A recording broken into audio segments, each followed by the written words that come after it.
So it's the end of the year and kind of strange timing to start a new series on the Salt channel. But we've been thinking about a few different things, and one of the things that we came up with is the idea that a lot of us single people, myself included, have gone through a process of avoiding different activities and events because we don't want to do them as a single person. We simply just don't want to go by ourselves. Not sure if I would call it a fear, but for some maybe it is a fear. For others it could just be something that makes them really uncomfortable and they'd rather just sit at home and not go out. Just know that they're in their comfort zone, they're safe, they're secure, and all is well. But we want to challenge you in 2024 to step out of your comfort zone and try new things. And that means sometimes you're going to have to do things by yourself. I am single. I live abroad. I'm originally from the States, but I live just outside Glasgow, Scotland. I work and live here. Absolutely love it. But I remember the first year that I moved here, I lived in Edinburgh, and I didn't really realize that there would be so many different cultural differences. I remember one day walking in this beautiful city with loads of people around, thinking, why do I feel like the loneliest person in the world? And I think that's the challenge for many of us as singles, is to not dwell or get depressed or focus on the fact that we're single and that we feel alone sometimes. I think for everybody who's single, you can relate in some form or fashion. You might have gone through different things over your journey so that you're not as afraid or scared to do some of them as you would be in the past. Even for me, there's not much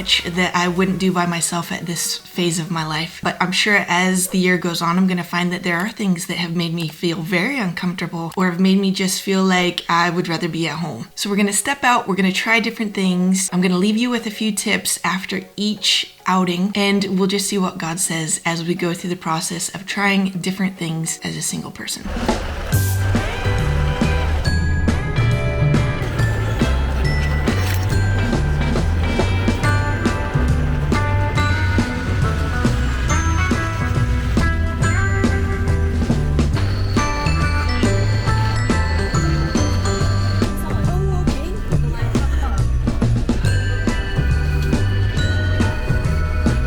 I have thoughts that it would be great to be here with somebody special, somebody that you love, even friends. Really, sometimes you think that you'll be able to do things with friends, and in reality, most people my age are married with toddlers, young kids, and they're not able to go out and do the things that they want to do, or can't go out as long as you might want to do, that type of thing. So again, don't make that an excuse or a reason not to get out and do things and see things.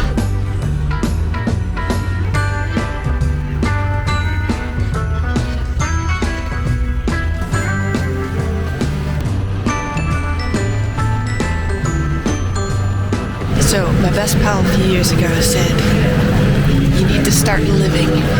Don't wait to get married. Don't wait to have kids. Just don't wait to start living your life. So that's been something that I've purposely tried to keep mindful of and to do in my real normal life, is whatever I would want to do, just do it. Don't wait for a soul to join you, because they may not, and that's okay. But start living. So live your life. Start making lists of the things you want to do and start checking them off. That's one of my best bits of advice for you.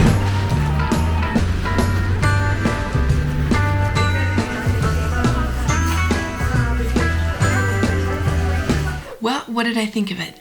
For the most part, I was okay. I think one of the things is because I've done it before, this wasn't the first time, but equally in saying that if you let your mind wander and if you start focusing on the fact that you're by yourself, you will quickly feel it. I don't care who you are. I don't care how old you are. I don't care what kind of life you've lived. You will start focusing on that and you will feel it. Key number one, don't look around at the married people and the couples and the families and wish that was you. Just celebrate the fact that you went, that you are there with the Lord, that you stepped out of your comfort zone and you're trying something new. Be in the moment. And if you are going to start looking around and thinking about all those things, turn that into a positive. Start listening to the Holy Spirit. Begin to speak prophetically over your life, over your marriage, over your family. Turn it upside down.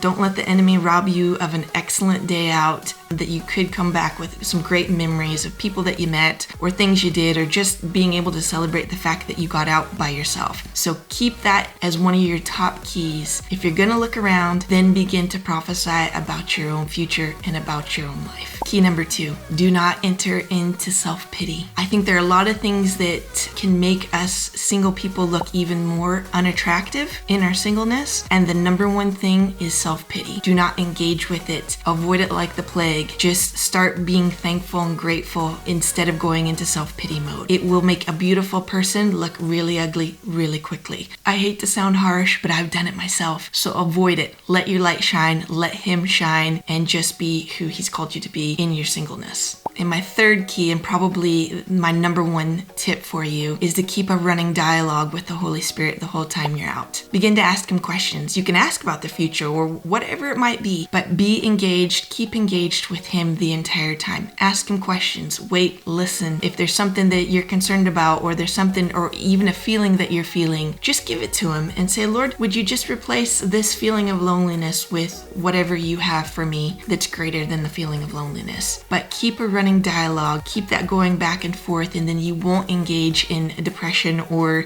feeling alone or self-pity. Do not wait for a husband or a boyfriend or a girlfriend or a wife or a family to begin doing the things that are in your heart. Step out. Just tell yourself, I'm not going to let the weather affect my decision. I'm not going to let being alone affect my decision. I'm not going to let what people think affect my decision. I can tell you this, most people have no clue that you're out there by yourself. They're not looking at you. They're not watching you. They might have been watching me with the camera, but only because of the camera, not because I was there by myself. So begin to start living. Go for the trip. Go for the Christmas market. Go to the cinema. Do the things that you really have in your heart to do, and watch what God does. So now it's your turn. We want to do this journey together. Leave a comment in the comment section below and let me know what things that you've been afraid or scared to do. I'll start doing them, then you can start doing them, or you can start doing them and let me know what you thought about it. But let's do them together. Let's use 2024 as the year that we stepped out of our comfort zone. We began to do things that were actually full of life, full of God, full of living. Okay? So join me in this adventure, and let's not be single and scared anymore.